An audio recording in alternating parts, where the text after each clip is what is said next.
city of Jaunpur is well known for its historical and political significance. Every year, many tourists travel to Varanasi region only to visit Jaunpur city. The city is also famous for its excellent specialities, notably imarthis and perfumes.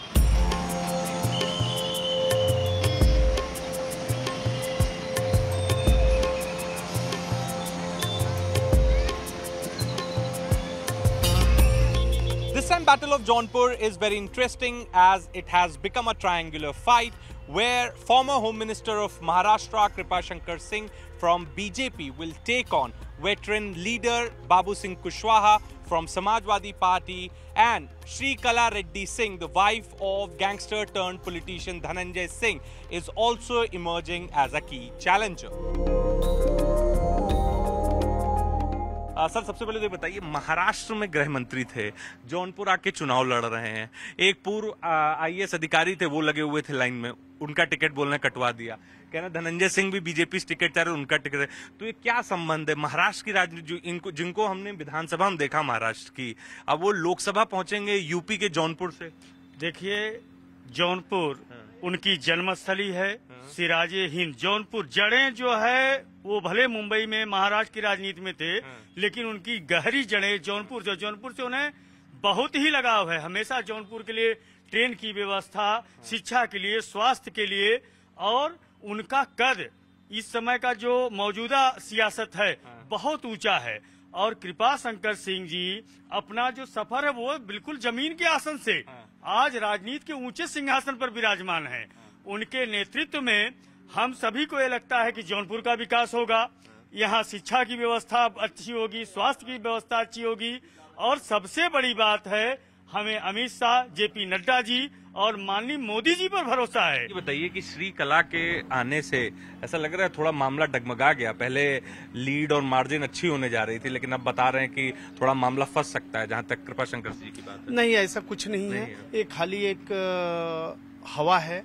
और आज हमारे उत्तर भारतीय जो मुंबई के अंदर corona काल में फंसे थे, यही एक ऐसे व्यक्ति थे जो वहां से ट्रेन यूपी के लिए चलाए थे, जौनपुर के लिए चलाए थे। वो हम लोग के गर्व वाली बात है, हम लोग फंसे थे, हमारे बच्चे कहीं फंसे थे, हमारे लोग यहाँ के लोग फंसे थे। लेकिन उस समय हम लोग को एक ही मसीहा दिखा, जो कि वो कृपाशंकर सिंह दिखे। अगर वो यहाँ चुने जाते हैं तो हमारे क्षेत्र का बहुत अच्छा विकास होगा। स्वास्थ्य के लिए, शिक्षा के लिए। चाचा जी का ये कहना है कि हम यहाँ पर कई ऐसी चीजें लाएंगे कि लोग यहाँ के आगे जाएं।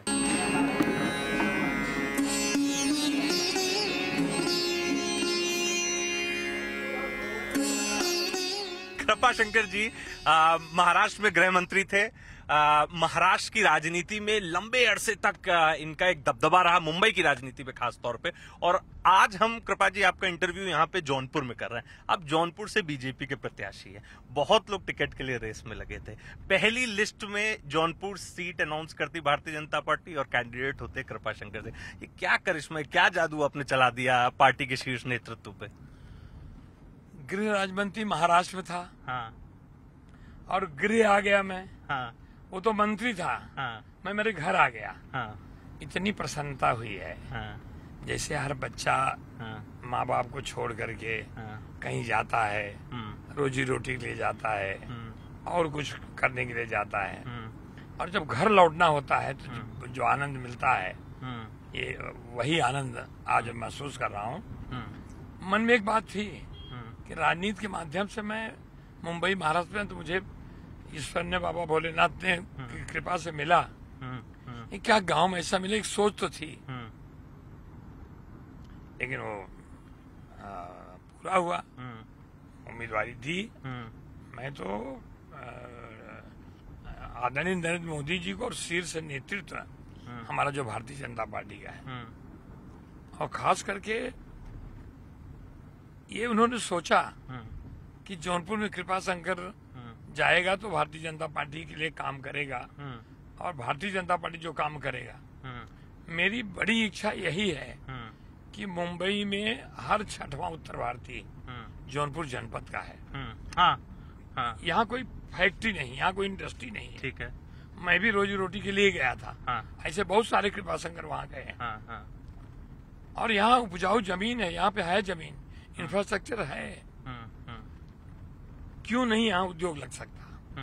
और मुझे लगता है कि अगर जौनपुर की जनता ने आशीर्वाद दिया तो 2-3 साल के बाद आने वाली पीढ़ी को रोजी रोटी के लिए किसी शहर में नहीं जाना पड़ेगा। कांग्रेस क्यों छोड़ी, कांग्रेस क्यों छोड़ा और बीजेपी का दामन आपने क्यों थामा, ये बताइए। देखिए,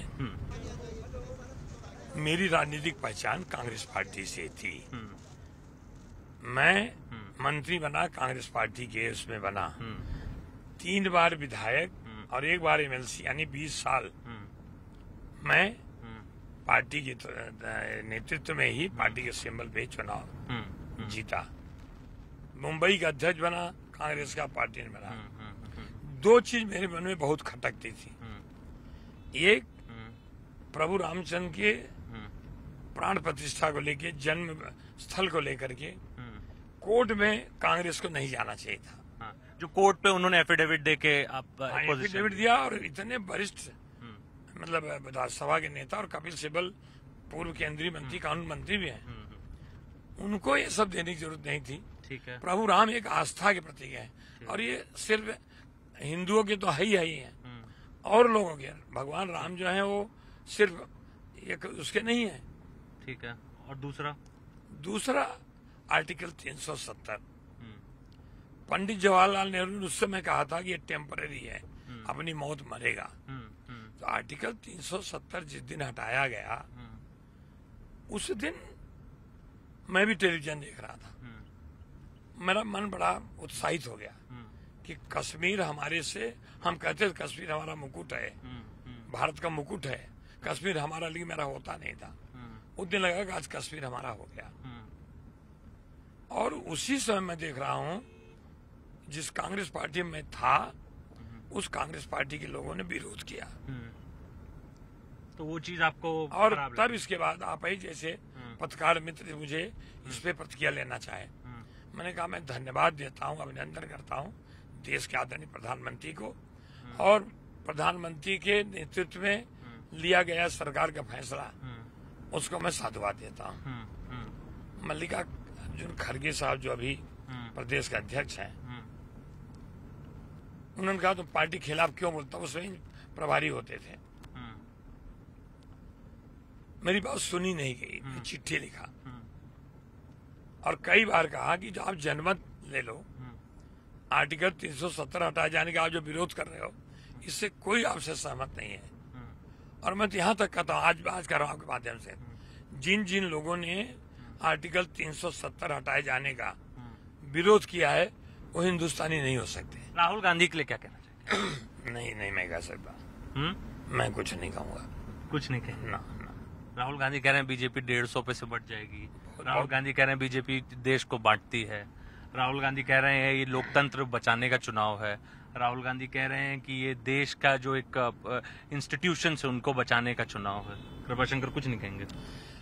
नहीं, जो कह रहे मुझे हंसी आ रही है। अच्छा। कि सत्ता में आप थे, हाँ। कितने सालों तक थे? हाँ। आपने सरकार के फैसले को, हाँ। अपने प्रधानमंत्री के फैसले को मीडिया के सामने ऑर्डर फाड़ के फेंक रहे हैं। आपने कभी प्रधानमंत्री मनमोहन सिंह को प्रधानमंत्री समझा ही नहीं। पहले अपने गिरेबान में झांक के देखें। राहुल जी बहुत बड़े आदमी हैं। मैं बहुत छोटा सा भारतीय जनता पार्टी कार्यकर्ता हूँ, इसलिए मैं कहा मुझे प्रतिक्रिया नहीं देनी है। लेकिन राहुल जी को कम से कम देखें ना, क्या कारण है, क्यों कांग्रेस से टूटे, क्यों जितेंद्र प्रसाद चले गए, क्यों मतलब ये चले गए, आरपीएन सिंह चले गए, क्यों ज्योतिरादित्य सिंधिया चले गए, क्यों मिलिंद देवरा चले गए। ये तो आपके बड़े दोस्त थे ना, मतलब पार्टी में मंत्री थे, केंद्रीय मंत्री थे, फिर भी आपके दोस्त थे, क्यों गए, इस पे कभी सोचा? क्यों गुलाम नबी आजाद चले गए? आज स्वर्गीय विलास राव देशमुख साहब नहीं थे, राहुल जी ने बुलाया और हम गए वहाँ। ऐसे नहीं कि बहुत बिजी थे। आधा घंटा हम लोग बैठे थे। कौन कौन था? विलास राव देशमुख साहब थे, मैं था। हाँ।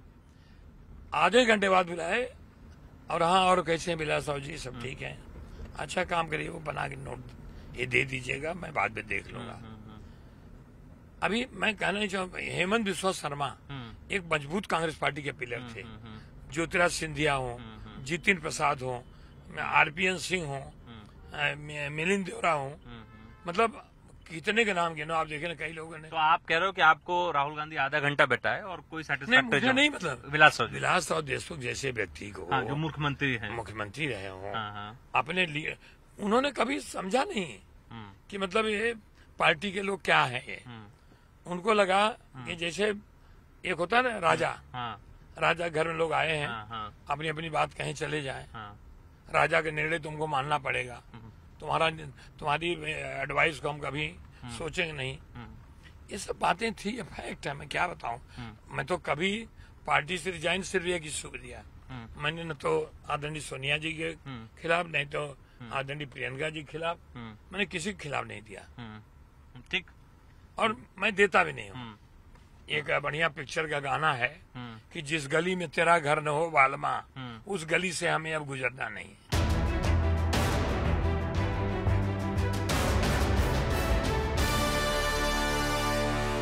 Joining me now is a very special guest, Shrikala Reddy Singh. How are you, ma'am? I'm good. Thank you so much. Your candidature from BSP came as a surprise for many people from the seat of Jaunpur. How do you look at it? It was surprising, but I would definitely like to thank Mayawati ji for trusting me and giving me this responsibility. And the people of Jaunpur, I mean, like my husband Dhananjay Singh he's been on the ground and working for them for past 25-30 years, and his political career, and he's been helping the people in need, whether he was in power or not in power.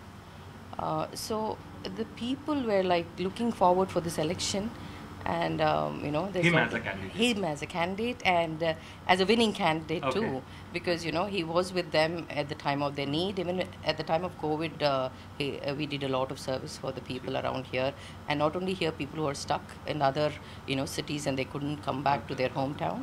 So that people have realized that, and couple of years, whoever has been elected and all that, people were a little not happy with the kind of work, whether it's the MLAs or all.